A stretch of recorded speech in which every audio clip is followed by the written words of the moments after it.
back to another week of the DP World Tour picks and bets. Skylar, Hoke here. Tom Jacobs coming off a Monday finish.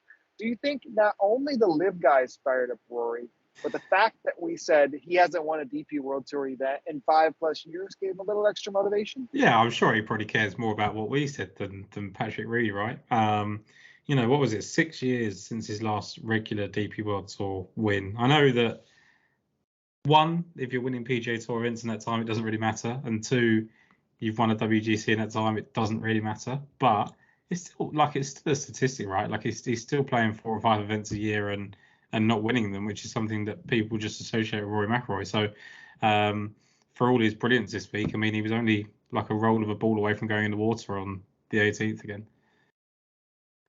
Yeah, I mean, and again, I felt good with the process, right? We had guys up there throughout the tournament, and as long as you're giving yourself chances, I would say over the weekend, right? Saturday didn't really go our way. Going into Saturday, we were looking very strong. So I would say a better start to the year than how I had felt last year, even though you kick up with a winner and then you're right all over the board. A good fall for us. I feel as volatile, and this is a different step, right? This week is definitely different than last week, as we are now stepping outside of Rolex Series events. We are stepping into the weaker. You're probably going to see definitely weaker fields than what we have this week throughout the year, but not as top heavy with some of the PGA Tour guys. And this is where maybe the can of worms can start getting opened for the DP World Tour season. Yeah, I think we'll see with the construction of your card, the construction of Brad's card, when Lost Words gets kicked off tomorrow. Like there's definitely some more interesting long shots this week, and that's taking Rory McIlroy out of the field, it's taking Cyril Hatton, Shane Lowry, Fleetwood, etc. out of the field. You feel like you can do it, and that's absolutely right. I haven't done that necessarily this week when I thought I might have done. I've kind of hovered around a similar sort of price range for most of my picks, barring one at the top. But there's no right or wrong for this. I just look back at last year's tournament, and there was a couple of big price runners at the top, but generally speaking, a lot of the better players did play well.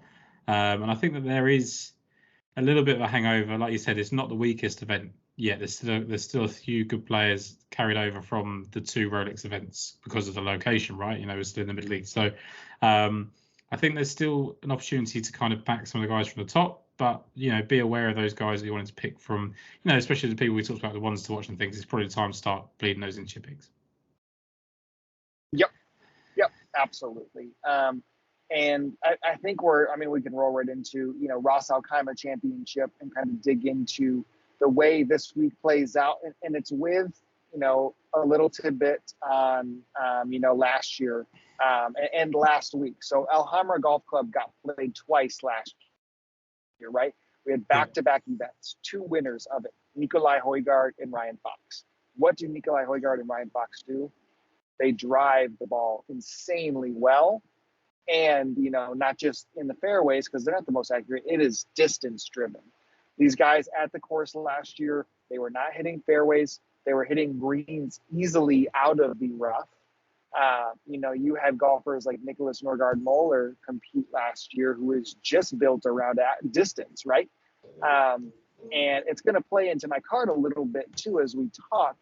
But the more of these young guys and golfers on different tours that are getting their shots on the DP World Tour. I mean, we talked thoroughly about Michael Thorbjornsen last week and Ludvig Aberg, right? Aberg. And, what do we see? Ludvig was the first round leader, and then Thorbjorn Olsen, or not Thorbjorn Olsen, we talk about Thorbjornsen. There's so many, it's hard. Michael, the young amateur, he led the field and off the tee. These kids and these players coming from different tours are immediately able to step into some of the best drivers that are out there, right? I mean, Michael Thorbjornsen was first in the U.S. Open in round 2. Again, the best players in the world, and he led that off the tee statistic by a mile. And again, he's a junior in college, right? So when we're looking at an event that is going to require excellent driving as the biggest asset to it, it's one, the best players in the world are the best drivers in the world, in my opinion. And no different than the way you're attacking the card. The guys that you are on are prolific in this setting of the DP World Tour, year and have victories and are some of the best players because of their consistent driving. So it's an angle we're going to attack from different ways this week with different players, but it's still the same principle. We had saw this course even back on the Challenge Tour, where we saw winners that were strong drivers of the golf ball. Adrian Arnaus was the last winner in 2018 with it, right? So I think we have an angle in, and we're just attacking it from different viewpoints of the odds board. Yeah, absolutely. I think one of the things is trying not to. We say this a lot, and a lot of that is basically suggesting that we're just going to pigeonhole into these kind of big hitters, right? And that's not necessarily the case. It's just that those guys have, tended to play well. When you look at last year, like Adrian Otaegui, not the longest hitter. I don't think David Law's particularly that long, although I think he can get it away. Johannes Veerman was up there, not the longest. Sean Norris, certainly not the longest. Like, you can compete, but there's a reason that Nicolai Højgaard won by 4 shots. There's a reason that Jordan Smith was, the only person that could keep, in contention with him. Like, it is based on their driving. Smith does it a little bit more of accuracy than he does distance, but overall good driving numbers. So yeah, I think ultimately we'll get to the same sort of conclusions, just with different names. Yep, absolutely. And it's a fun week. I like to when you can push the chips on an angle. That's some of my favorite ones. Now it's seemingly aligned. Across the board, but and even in the odds board, you're looking at the top, 8, 9 guys on the odds board, right, are golfers who are very strong drivers. So like, there is definitely a way you can see, because you look at what are the best part of Adrian Meronk's game: Rasmus Højgaard, Ryan Fox, Callum Shinkwin, right? Victor Perez is a great driver of the golf ball, but you're siding with last year's winner, Nicolai Højgaard. Kick off your card. Tell us why. Yeah, Nicolai Højgaard just strikes me as someone that will sort of have his courses that he'll go back to back in his career. I think he'll just get used to places, and we talked about his volatility in the past and not wanting to back him at short numbers because of that. But I've just somehow managed to talk myself into it this week. I just think that, and this is the danger, and the one that we keep flagging, is that like it looks like things are all lining up pretty nicely for him. Right? He had back-to-back 7th place finishes. Sorry, that was Rasmus. He had back-to-back top 10 finishes. Coming into last week. He then finished 38th last week, but he was actually 16th going into the final hole. And triple bogeyed at par 5, which is just completely out of character for Nicolai Højgaard. Monday finished. I don't know if he just kind of gave up on it, didn't really care. So it falls down that kind of leaderboard. But again, it's just very much hitting the ball well off the tee to green. Even his approach has been pretty good in recent weeks as well. So yes, there is a bit of volatility. Yes, I am worried about that. Interestingly enough, Ryan Fox missed the cut the week that Nicolai won, and then Nicolai missed the cut the week that Ryan Fox won. Like, neither of them managed to make both cuts, so I think that's something to kind of keep in mind. But I think that Nicolai Højgaard is bridging that gap between him and Rasmus, as we pointed out. He's now kind of shorting him in the price market. So I'm going to go with Nicolai Højgaard and give him a chance to kind of prove himself as a consistent player rather than just one that kind of flashes. Yeah, 100%. I think he would be my pick of the litter, especially being on him 2 weeks ago, seeing how well he was with those irons. And you're right. You can probably, 2 water balls on 18, right? You can throw away some of that, the statistics, if you're able to kind of scrape out. And he was strong again overall last week. Now, if we trickle into kind of the mid-range here, we're seeing golfers, two of them in which I can kind of address head on that I was very interested in, obviously, last week. And I guess Guido's now priced, at a much lower range. Guido's 40 to 1. Guido, I think the best rule of thumb is when you get kind of down into these prices, right? That's when you have to kind of do a double take at it, right? I think it's very fair when he's triple digits, 40 to 1. Now, I was going to say at a course that requires, strong driving, and he's not having that. He did have his best off the tee performance last week than he has had. Now, he did miss the cut last week because his irons fell off the cliff. But normally you're not seeing somebody or Guido at a course like this bring his best game to the table that fits what you need. So I think I'm fair to pass there. The one I was extremely disappointed in was I cannot believe they priced Patty Harrington 35-1. I was going to go back to the well. Yeah, I was surprised by that. Awful on Thursday. Awful. But then he was the best player in the field on Friday. Yeah, weird. I don't know. Weird one. I think it kind of caught up with him, like what he'd done. Like, he was right in the heat of the battle for most of the week last week. They talked about all the kind of recovery he was doing. So completely understand. I completely understand your point about Guido as well, and it's probably the same sort of conversations as I said before, but we've been having about Nikolai. So there is a kind of danger of that, but it's just one of those ones where if I look at Nikolai numbers now and he's 25, 22-1, whatever, and he wins, I would actually still feel stupid. Like, I know it's kind of half the price that he has been, and it was probably way less than what he was last year, but he's just so capable now, and he's still kind of priced with Callum Shink wins, and Adrian Otegi I actually thought was a good bet until the kind of number came in. Like, he's priced around those guys that have their own question marks, and yet he's pretty much answering everything we ask about him. Yeah, 100%. I'm still deeper down the board for where I begin, Tom. So let's go to your next selection here. Yeah, I'm keeping the faith with Thorbjorn Olsen at 35-1. Led the field in strokes gained approach last week, and that was following a top 25 showing his irons the week before, where he improved during the week. He did miss the cut in back-to-back weeks here last year, but I don't really care about that. It was kind of when he was coming back to the tour more regularly. Just the fact that he's been inside the top 17 the last 2 weeks, tee to green, he's just got to turn that around the green game and even the putting round a little bit. Like, he's been really poor with his short game, which is weird for him. And I think any time that Thorbjorn Olsen's leading the field in approach and it looks like it's a consistent thing that can hang around, I think you should be sticking with him. Like, I think he's the class of this field still at his very best, and right up there with Victor Perez and people like that. And yeah, I think at 35-1, 40-1, I think the number's absolutely fine. Interestingly enough, Justin Ray put a tweet out saying that Michael Thorbjorn Olsen led the field in off the tee, and Thorbjorn Olsen led the field in approach, which led probably to your little Freudian slip there. Yes. But yeah, I think it's a great time to be. I've gone back-to-back Baines here, but I think that Olsen is or has already been what the Højgaard's promised to be, and I think people have kind of forgotten that even over the last couple of weeks. 100%. I think one of the more, I guess I would say consistent, right? 4 or 5 cuts in a row, back-to-back top 20s. You know what you're getting with him right now. It's can that short game catch up with it, which has definitely in the past.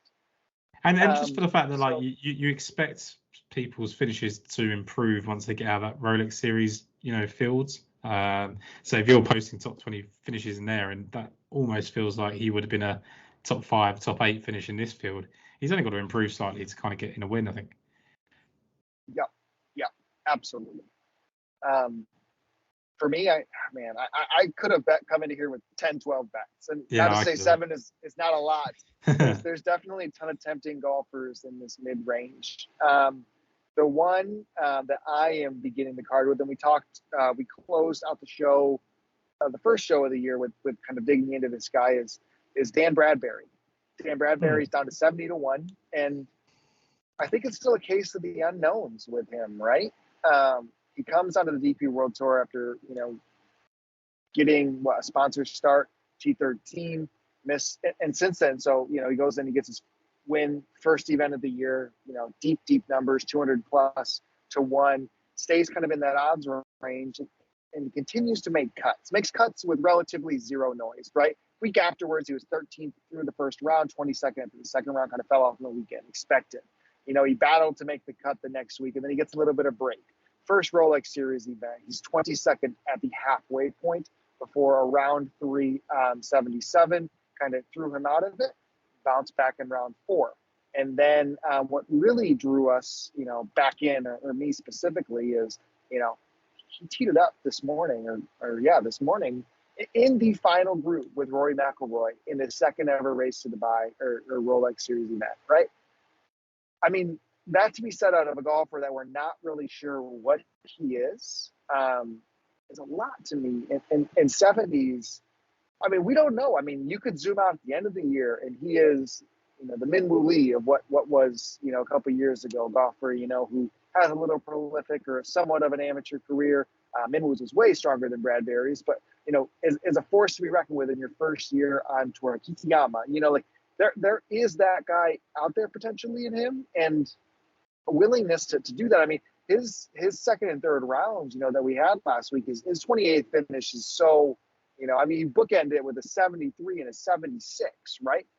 So you throw in a 63 and a 68 in there. This guy can absolutely play, Tom, and off the tee has been, better for him even as of late. So I really do think Bradbury is worth chancing for the time being when we get numbers like this. So I think we learned something about Bradbury today, should I say, that he's not ready for the very top, which makes absolutely perfect sense when he's played 6-7 events on the DP World Tour and won one of them already. There's obviously a low pressure in South Africa when you're playing on an invite compared to when you're playing in a Rolex Series event with Rory McIlroy in the final round.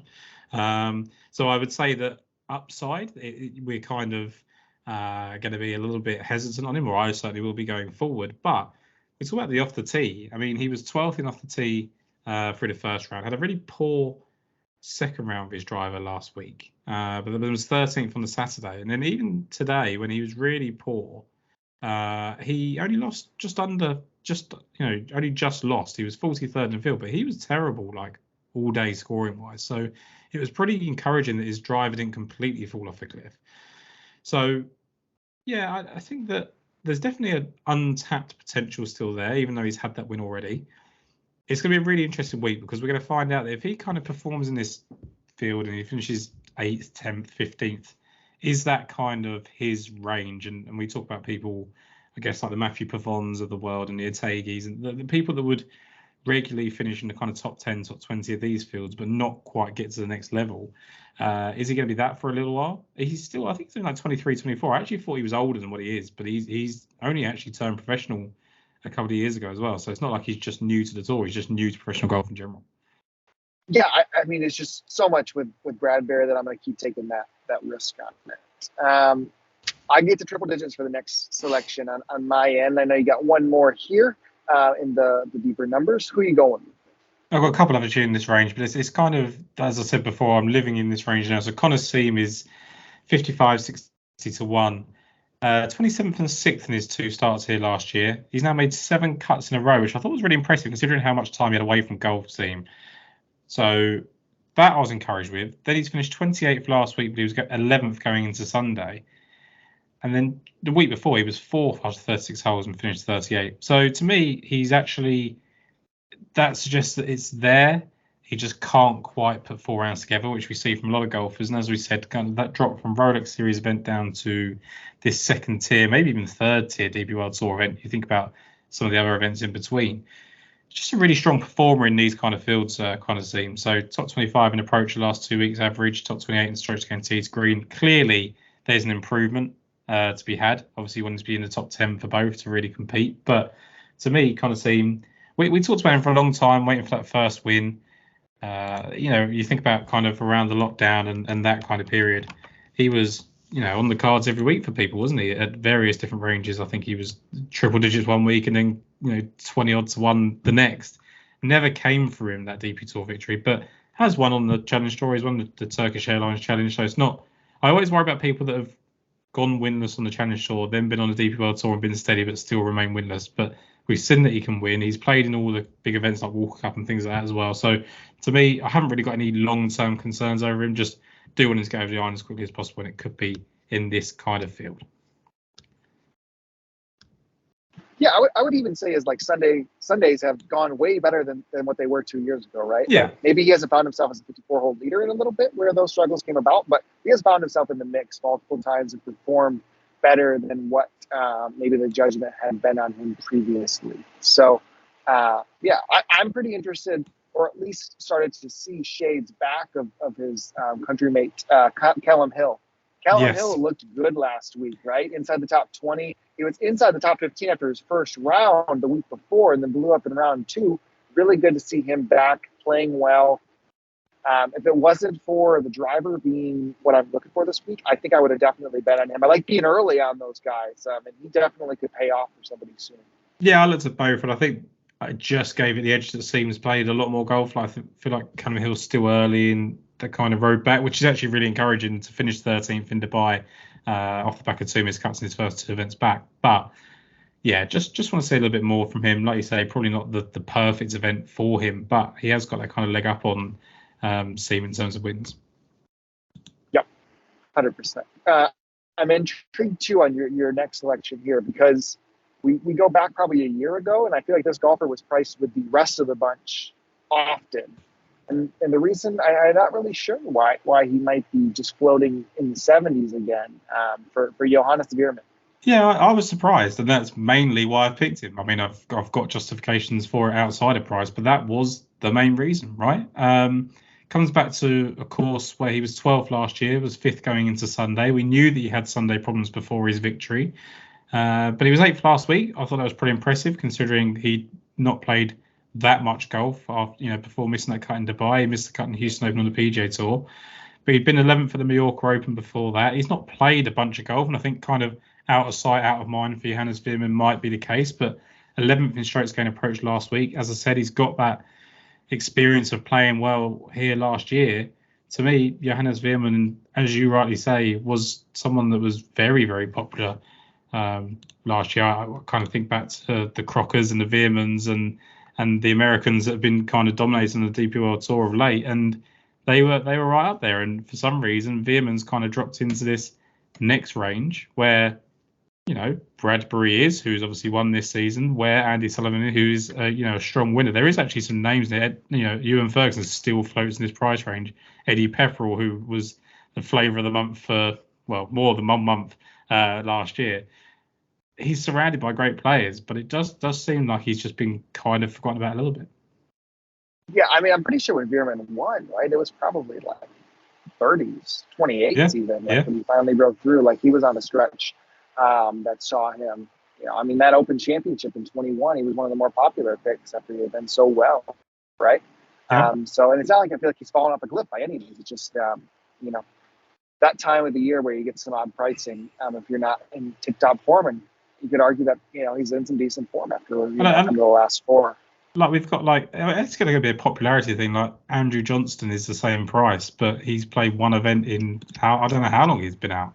And I like Andrew Johnston a lot, and he made the cut and was decent enough last week in Dubai. But to me, I don't know why he belongs there when he's in 8th place. Like if he hadn't played well, then I get it. He hasn't played that much golf recently, and out of sight, out of mind. But he finished 8th. I don't know what he needs to do to be slightly higher up in the odds boards, and even his worst round was a 71.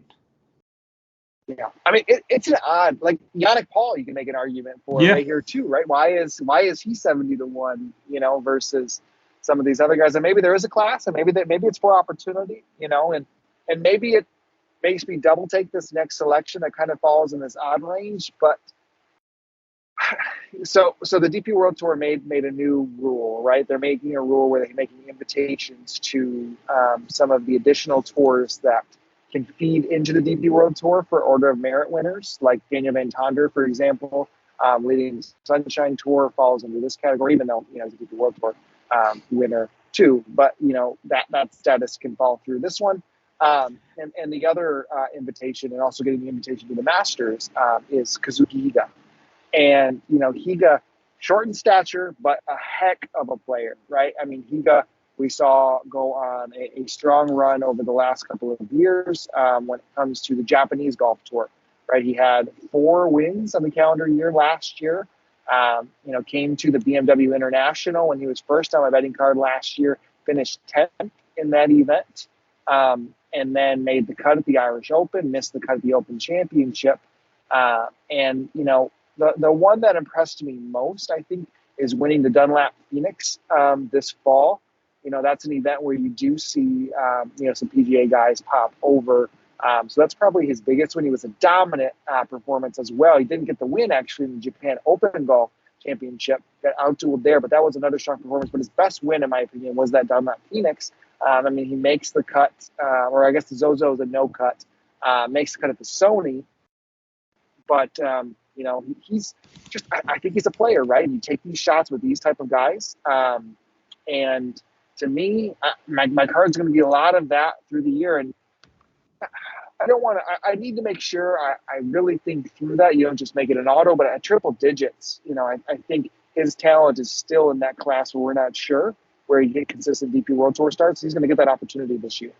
Well, you just need to look at the people that he beat Mito Pereira by 3 strokes, Tom Kim by another 2 strokes, Scott Vincent was there, who's a very steady performer, and Corey Connors. Tom was chasing him down on that Sunday too, and he held him off. Yeah, like that's a hell of a performance. Sure. So again, it's when you get. I mean, Bradbury, in the similar spot when you do that, like you might not have all pieces of the puzzle, but the odds give you the shot. There's one guy that I'll talk about and close out the card later that it's like, okay, let's see what you got, right? Let's see what you got when you get these chances. And I'm excited for it. Man, Tom, I got 6. I got 5 more. 5 more. if you need me to just kind of interject in between, I can name some people that I did think about in these kind of ranges, just to kind of break things up. I'm not going to forget myself. Forget this for you guys. You mentioned Sean Crocker earlier. Sean Crocker, spot start on the Corn Ferry Tour this week in Panama. Wow. So there was sponsor exemption winner last time with Ben Silverman on the Corn Ferry Tour. So Sean Crocker's popping over to the KFT this week. Interesting. Just throwing that in there. And I always wonder whether that is kind of what has not led to his downfall, but I always thought that once he got that win, in his head, he was like, right, I should be getting the call up to get some of these invites now. I think he's always felt like he belongs on the PGA Tour because of what he'd done early in his career. And I get that. Like, it's absolutely fine. He's from there, things like that. So I just wonder if that's a bit of distraction. So maybe he gets over there, gets settled on the Corn Ferry Tour. And you never know. Like you say, Silverman. I mean, Silverman's playing Pebble Beach this week. So things change very quickly. Yeah. Okay, 2 things before the long shots. 1, if you're an audio listener, somebody likes to listen to this on your journey into work on Tuesday and Wednesday mornings, we appreciate you are home, on these commutes. You can find us at Daily Fantasy Sports Picks and Bets, The Mix. Again, ratings, reviews, subscribing goes a long way for us. Mayo Media Network, we appreciate you and all the followers there for giving us this opportunity. So, please give us the love across and on YouTube, of course. Appreciate the comments, the likes there. Got a lot of love after the victory in the week 1 for that. So that was awesome. And 2, Tom, I got to figure out this window situation. I mean, I'm getting just, every week having this little glare coming over for me. So we have to remodel that office of yours. Yeah, we'll see what we'll show up with next week. But yeah. So, but without further ado, let's dig into these long shots here. Okay. So I think I could group them together, honestly, cool. Because it's one profile. It is popping off with the driver in their early starts here on the DP World Tour and being able to just see if they have it in their bag, right? And that's 3 golfers right here when we started off with in a row. First one, Jianwing Ko. He's available at 175 to 1. And we're getting this deep. I'm normally at not just the top 5 with it, but I'm going to get the top 10 with them too in there. And Ko, if you look at what he did, he probably had the best, finishes of the bunch, right? I think he finished 4th in it would have been, which one was that? The Mauritius. So he was 4th, miscut 30th, 66. But when you look into the way he finished with his off the tee, he was 2nd, and I believe on his miscut, he was inside the top 20 still on per round average. And then he was 4th the week before on his off the tee strength. So, we look at that, you see it's mainly coming through distance. And he had an unbelievable year on the Challenge Tour, right? I mean, he finished that year off with 4 top 10s in his final 7 events. 2 others were top 20 finishes there. Like, to get through on that tour without a victory means you're consistent and you got the upside there. So he's first one. Second one, when we look into this range, and we look at the number here, Nick Backham, 250 to 1. And why we kind of had Backham interest, and you mentioned Brad Todd off the top. Aligning with Brad is a thing of beauty, and we happen to be on 3 of the same long shots without even discussing with each other. So I love that. And Backham is one of them. Backham has been somebody we've been backing for a good amount of time because he had a strong amateur career. I believe he won great either as an amateur or directly after 3 wins on the Pro Golf Tour basically right away in 2020 and 2021. It was Finally all got three through were the as an challenge amateur, tour. just to dump it. They were all three were as an amateur. Love that. And he came out, I believe it was first round, or actually he got passed in the first round. It was first round of the morning wave the week that Bradbury won. So in that Jerberg. So he made the cut 2 of his 3 starts. But you look at him, he is by far the longest guy. Him and Nikolai and Moeller are separating themselves from a distance perspective. I mean, Bachem has, the bag of tricks right there. And he finished inside, with 2 weeks he made the cut, he was inside the top 10 both times in strokes gained off the tee. Now, again, there are questions with the data. That's why we're also guesstimating on this. They weren't IMG weeks, right? So, they're caddy weeks. So we'll see when we look there with it. Roll to the next one, right? Let's go one more with it. We're going to go the third one. We're getting deeper. I guess we're going to loop off 4 of these ones. 2 in a row, 350 to 1 for both of them. Alejandro Del Rey and Gary Hurley. Alejandro Del Rey. We talked about him, man, I think it was in the Canary Islands, that stretch we had a couple years ago. Was that 2 years ago now? Yeah. I think so, right? Yeah. So stud out of Arizona State. Set records, Arizona State, I believe, like par 5 or like Eagles, which means, right, if you're a good par 5 scorer, you probably got some distance in you. You can see he's beating the field by 20 yards basically per event. Finished 30th and 23rd in the first 2 events in the fall swing after getting through Q School. He had a victory in Germany the year before. He did have a top 10 on that swing in the Canary Islands. Again, he was getting 30 yards plus on the field. Low scoring events, had to take it deep there. I liked what we saw out of him in a small glimpse, and we know from his amateur career he had a lot of success from it at Arizona State. Catching my wind. We're going to the next one here. And this is probably the one I think I'm most excited about, if I have to plant the flag with it, is Gary Hurley. Gary Hurley, 30 years of age, but he has the success from the Alps Tour coming into Q School. So victory on the Alps Tour last year, multiple top 10 finishes throughout the year. Popped up to the Challenge Tour. First event on the Challenge Tour, finished 5th. I believe I bet him in the Honda Invitational. A couple weeks later, missed the cut by a mile. My bad. But we're going back into him for it, because you can see first 3 events, 35th, 32nd, 14th of the fall swing. And what does Hurley do with the best of them? Hurley is up there 12th and 8th in 2 of those events in strokes gained off the tee, and top 10, I believe, in distance in 2, if not 3 of those events. He can hit the crap on the ball. Again, Alps Tour success. Who had that? Guido Migliazzi, Matt Wallace.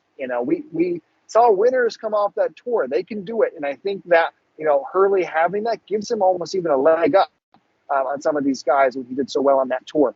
Tom, I need to breathe. Over to you.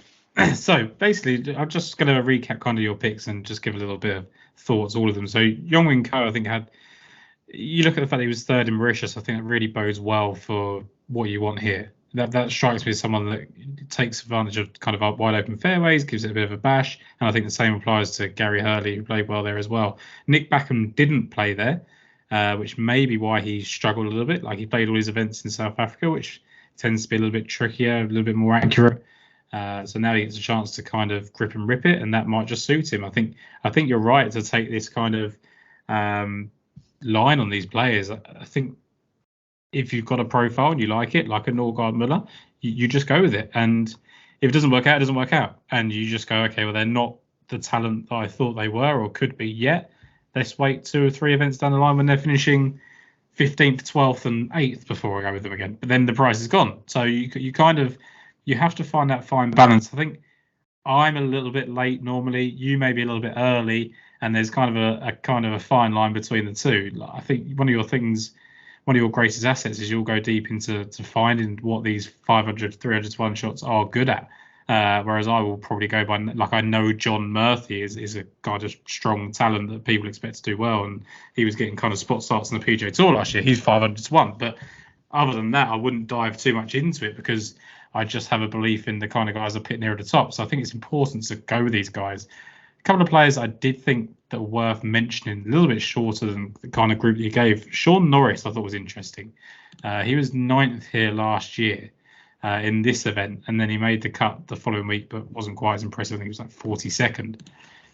When you look at where he finished last week, 65th, but he was 4th going into Sunday. He shot a final round 79, and I don't know if that's kind of come back on a Monday. It's a little bit frustrating, but he shot 2 middle rounds of 67 to really climb up. He got better every single round, and he just had that poor final round.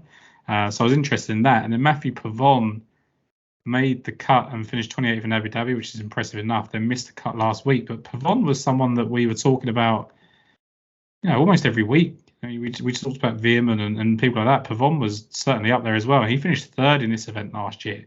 Final round 66 to close. Obviously didn't really have a chance to win given what Nicolai Højgaard was doing. But then he came back the following week and he was 9th going into the final round as well. So I just wonder if we've given up on a couple of players that we've seen, not me and you personally, but the market in general. I mean, Pavon's 100 to 1 and Sean Norris 125 to 1.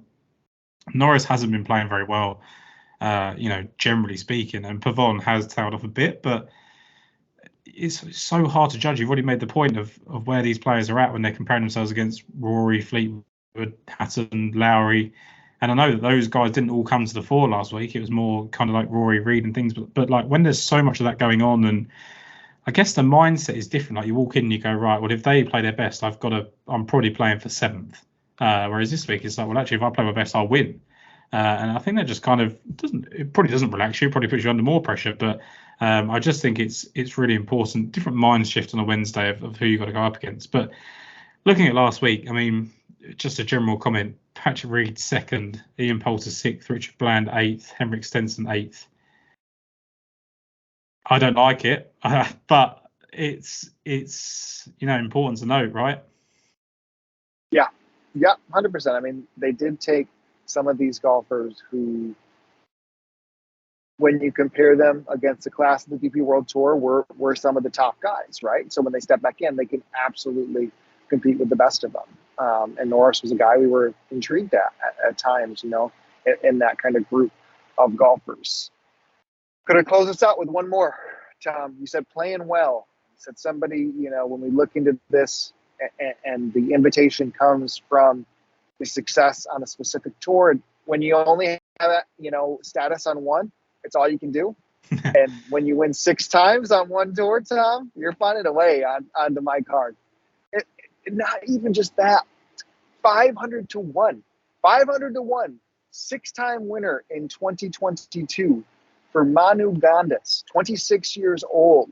With the OWGR making its moves, he's just inside the top 500, right? These are victories that are small in scale, relative to some of the other tours. But, I mean, if you're doing it, you just have that mindset for the year in which you're going to graduate to the next tour. And then who knows? We might never get a chance to get this guy 500 to 1 again. He might live 500 to 1 plus for the season, right? I really have no idea. However, this guy was the favorite, week in and week out on the PGA Tour of India, small, short odds. And, I'm going to take that shot. 500s, man. And this is the thing. We were both on Minwoo Lee last week. The way I personally set up my betting card, we have 3 selections, 350, 350, 500.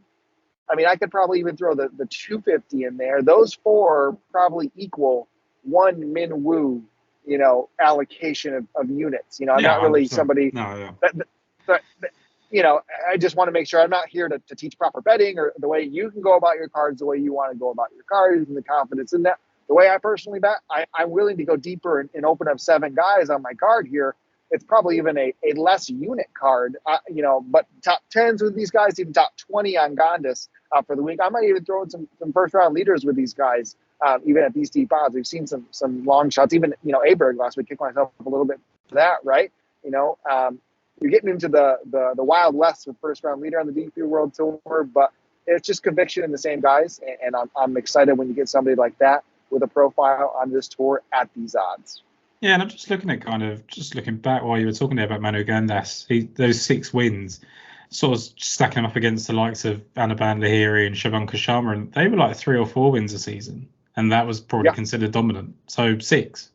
That's, I guess that they're, I mean, who have we had from India, right? I mean, we've had those 2 guys I mentioned, Jeev Mikkel Singh and people like that. Like we've had some success from Indian golfers in the Yeah, past. SSP, Charizia, yeah. right? Rashid Khan, I think, played some DP World Tour stuff as well. So, and he, like, when you look back at like leading Money Tour winners, is him quite often on that tour. That, they're anomalies rather than the rule. It's not the easiest path compared to like the European guys that come off the Nordic golf leagues and pro golf tours and things like that. But like you say, they can only play where they can play, and 6 times. I mean, you win anywhere 6 times. We had a Trilby tour over here, but they used to just wear a Trilby hat, and that was all that qualified for them. And you would pick people off of that. So I know when you mentioned to me earlier, I was kind of like, that's probably one I don't know anything about. But just looking into it is pretty impressive. So yeah, I think it's like you say, in terms of unit allocation. I mean, what have I got to put like 20 units on Nicolai Højgaard to even match just a 1 unit bet on Manu Gandas? So why not? And I mean, truthfully, the one that really I owe looking into Gandas on is our friend Jude Deloy, right? Jude, at Jude_UT4. And he's somebody who got us on. And when you think of prolific winners early on in small tours, the one that comes to mind, and it was a little bit of a younger age, but Tom Kim, right? And Jude was writing up, Tom Kim years before he kind of broke on the scene. His most wins in one season or 1 year was 3, right? Yeah. 6 W's out of this guy. He's 26 years old. Didn't really have it going for him the last few years. So it's a little bit different. But man, Jude has been pounding on it for Gandas, and 500 to 1, man. I'm taking that shot. It's worth finding out. I mean, like any listeners over in the UK will be able to back him at 1,000 to 1 on Betfair. So, just go and do that. I mean, it's less than the price of coffee to, pay for. I don't know how much people's mortgages are these days, but it helps. So I think it might cover it. Yeah. Yeah, it would cover it for a few months, wouldn't it? So, I would certainly give it a go. Perfect. All right, let's recap and we'll close it out. Yeah, so for me, it's Nicolai Højgaard at 22 to 1, Thorbjørn Olesen at 35, 40 to 1, Connor Siem 55, 60 to 1, whatever best you can get. Johannes Veerman 66, 70 to 1 in different places. So that's it for me. I did look at Sean Norris at 125 to 1. I do think he's worth looking at, but that was the kind of card I had. Yeah, what's perfect is it just transitions right into play. We go Dan Bradbury 70 to 1, Kazuki Higa 100 to 1. I mean, these odds I'm adding each way, with all of our guys here. Jingwon Ko 175 to 1, Nick Backham 250 to 1, Alejandro Del Rey 350 to 1, Gary Hurley 350s, and then Manu Gandas 500 to 1. Some books didn't even price him up this morning. I got scared that he wasn't in the field. And boy, oh boy, when they added him in, man, I was licking my lips. Let's do this. That's a big opportunity for him. Those are the kind of guys that get me really excited. They're actually on the Kenya Open on the ladies European Tour side this week. I'm gonna have to start brushing up on my Safari Tour form pretty soon here. Yeah, that's when you're in the weeds. I remember that one guy that you were on that kind of won one. I can't remember his name exactly, but he was winning like 8-9 tournaments a year. Yeah, that's a slight concern. Are we getting into those kind of weeds again? But no, look, I think it's always fun to have these guys, and I think if nothing else, it gives people an insight into what else is going on in other tours. You can't possibly keep up with every tour, and Jude does a great job. Brad does a great job of trying their best to do it. If you work, you can't really do 800 tours a week. So, hats off to those guys that do it. For sure. Well, awesome. Well, we appreciate you guys. As always, fun start to 2023 so far. Let's hope we come back with another winner this week. Thanks again, Tom. Thanks, Si.